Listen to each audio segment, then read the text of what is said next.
SIT ಆದೇಶ ಮಾಡಿ ಅದಕ್ಕೆ ಟರ್ಮ್ಸ್ ಆಫ್ ರೆಫರೆನ್ಸನ್ನು ಕೊಡ್ತೇವೆ. ಏನೇನು ಅವರು ತನಿಖೆ ಮಾಡಬೇಕು ಅಂಥೇಳಿ 19/7/25 19/7/25 SIT ಕಾನ್ಸ್ಟಿಟ್ಯೂಟ್ ಆಗುತ್ತೆ ಮಾನ್ಯ ಅಧ್ಯಕ್ಷರೇ. ಆ SITಯಲ್ಲಿ ಮಾನ್ಯ ಡಾಕ್ಟರ್ ಪ್ರಣವ್ ಮೊಹಂತಿ IPS ಮುಖ್ಯಸ್ಥರು, ಅವರು ಪೊಲೀಸ್ ಮಹಾನಿರ್ದೇಶಕರು, ಆಂತರಿಕ ಭದ್ರತಾ ವಿಭಾಗ, ಅನುಚೇತ್ ಅಂತಕ್ಕಂಥವರು ಉಪ ಪೊಲೀಸ್ ಮಹಾನಿರ್ದೇಶಕರು ನೇಮಕಾತಿ, ಅವರು ಸದಸ್ಯರು.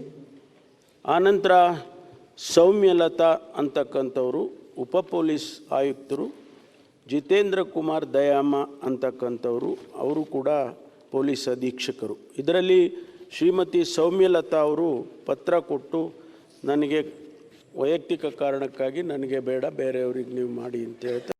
ನಂತರ ಈ SIT ಅವರು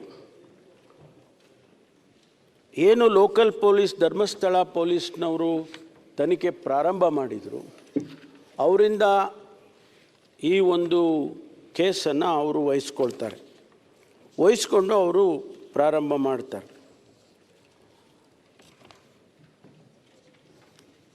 SIT ಅವರು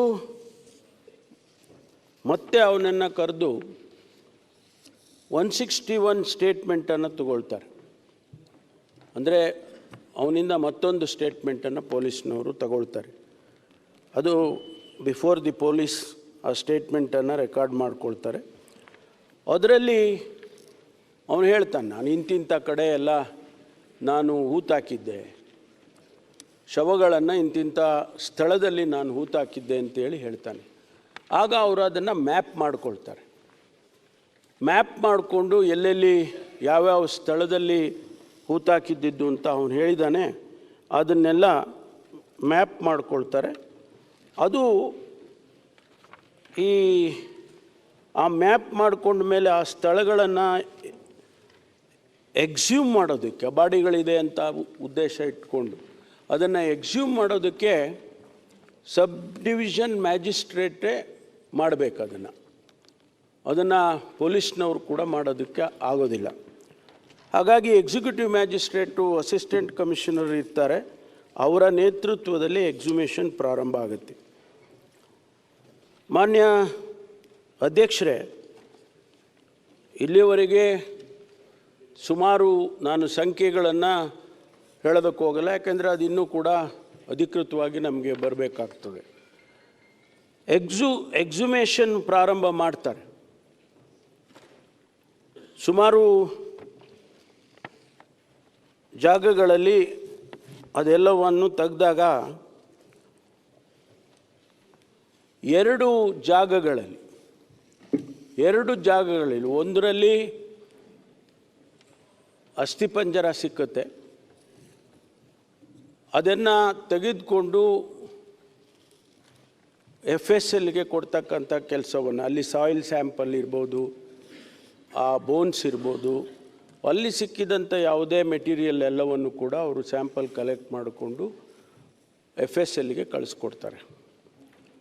ಇನ್ನೊಂದು ಜಾಗದಲ್ಲಿ ಅಲ್ಲಿ ಕೂಡ ಒಂದಷ್ಟು ಬೋನ್ಗಳು ಸಿಕ್ಕುತ್ತೆ, ಅದನ್ನು ಕೂಡ ಕಲೆಕ್ಟ್ ಮಾಡಿಕೊಂಡು ಅದನ್ನು FSLಗೆ ಕೊಡ್ತಾರೆ. ಆಮೇಲೆ ಇನ್ನು ಮಿಕ್ಕ ಜಾಗಗಳಲ್ಲಿ ಅಲ್ಲಿ ಲ್ಯಾಟ್ರೈಟ್ ಸಾಯಿಲ್ ಅಂತ, ಕೆಂಪು ಕಲ್ಲು ಅಂತ ತಾವು ಹೇಳ್ತಿರಲ್ಲ, ಕೆಂಪು ಮಣ್ಣು, ಅದು ಭಾಳ ಆ್ಯಸಿಡಿಕ್ ಸಾಯಿಲ್. ಏನೇ ಇದ್ದರೂ ಬೋನ್ ಇರ್ಬೋದು ಅಥವಾ ಬೇರೆ ಏನೇ ಮೆಟೀರಿಯಲ್ ಇದ್ದರೆ ಇಂದಿಷ್ಟು ದಿವಸದಲ್ಲೇ ಅದೆಲ್ಲ ಕರಗಿ ಹೋಗುತ್ತೆ ಅಂತಕ್ಕಂಥದ್ದು ಇದೆ. ಅದಕ್ಕಾಗಿ ಅವ್ರೇನು ಮಾಡ್ತಾರೆ, ಎಲ್ಲ ಸ್ಪಾಟ್ನಲ್ಲಿ ಎಲ್ಲೆಲ್ಲಿ ಅವನು ತೋರಿಸಿದ್ದ, ಎಲ್ಲೆಲ್ಲಿ ಇವರು ಎಕ್ಸುಮೇಷನ್ ಮಾಡಿದರು, ಆ ಎಲ್ಲ ಜಾಗಗಳಲ್ಲೂ ಕೂಡ ಸ್ಯಾಂಪಲ್ಸನ್ನು ಕಲೆಕ್ಟ್ ಮಾಡ್ಕೊಳ್ತಾರೆ. ಸಾಯಿಲ್ ಸ್ಯಾಂಪಲ್ಸ್ ಕಲೆಕ್ಟ್ ಮಾಡಿ ಅದನ್ನು ಕೂಡ ಲ್ಯಾಬ್ರೇಟ್ರಿಗೆ ಕಳಿಸಿದ್ದಾರೆ. ಇವತ್ತು ಅದರ ಅನಾಲಿಸಿಸ್ ಆಗಬೇಕು. ಮೊದಲು ಅಸ್ಥಿಪಂಜರ ಸಿಕ್ತು ಅಂತ ಹೇಳಿದ್ನಲ್ಲ, ಆ ಜಾಗದಲ್ಲಿ ಆ ಅಸ್ಥಿಪಂಜರದ ಅನಾಲಿಸಿಸ್ ಆಗಬೇಕು. ಮತ್ತು ಎರಡನೇ ಜಾಗದಲ್ಲಿ ಕೂಡ ಅನಾಲಿಸಿಸ್ ಆಗಬೇಕು. ಪ್ರತಿಯೊಂದು ಸ್ಪಾಟ್ನಲ್ಲೂ ಏನು ಸ್ಯಾಂಪಲ್ ತೊಗೊಂಡಿದ್ದಾರೆ ಅದೆಲ್ಲ ಅನಾಲಿಸಿಸ್ ಆಗಬೇಕು. ಆಗ ಇನ್ವೆಸ್ಟಿಗೇಷನ್ ಪ್ರಾರಂಭ ಆಯಿತು ಅಂತೇಳಿ ನಾವು ಹೇಳ್ಬೋದು. ಇಲ್ಲಿವರೆಗೆ ಆಗಿರೋದೇನಪ್ಪ ಅಂದರೆ ಎಕ್ಸುಮೇಷನ್ ಅಷ್ಟೇ, not exactly the investigation. Investigation ಯಾವಾಗ ಪ್ರಾರಂಭ ಆಗ್ತದೆ ಅಂದರೆ ಸ್ಯಾಂಪಲ್ ಅನಾಲಿಸಿಸ್ ಆಗಿ, DNA ಅನಾಲಿಸಿಸ್ ಆಗಿ, ಸಾಯಿಲು ಅನಾಲಿಸಿಸ್ ಆಗಿ, ಅಲ್ಲಿ ಬರುವಂಥ ರಿಸಲ್ಟಿನ ಆಧಾರದ ಮೇಲೆ ಇನ್ವೆಸ್ಟಿಗೇಷನನ್ನು ಪ್ರಾರಂಭ ಮಾಡ್ತಾರೆ. ಈ ಮಧ್ಯೆ ಅವನು ಮೊದಲೇ ಒಂದು ಸ್ಕಲ್ಲನ್ನು ತೆಗೆದುಕೊಂಡು ಬಂದು ಕೊಟ್ಟಿರ್ತಾನೆ. ಅದನ್ನು ಕೂಡ ಈಗಾಗಲೇ FSLಗೆ ಕಳಿಸಿದ್ದಾರೆ. ಅದರಲ್ಲಿ ಕೆಲವು ರಿಸಲ್ಟ್ಸ್ಗಳನ್ನು ಇನ್ನೂ ಕೂಡ ಅವರು ಕೊಡಬೇಕಾಗಿತ್ತು, ಇನ್ನೂವರೆಗೂ ಕೊಟ್ಟಿಲ್ಲ. FSLಗೆ ಅವ್ರದ್ದೇ ಆದಂಥ ಸಮಯಗಳು, ಅನಾಲಿಸಿಸ್ಗಳು ಇರ್ತದೆ, ಅದರಿಂದ ಅವರು ಕೊಡಬೇಕಾಗ್ತದೆ. ಅದು ಕೊಟ್ಟ ನಂತರ ಫರ್ದರ್ ಇನ್ವೆಸ್ಟಿಗೇಷನ್ ಪ್ರಾರಂಭ ಆಗುತ್ತೆ.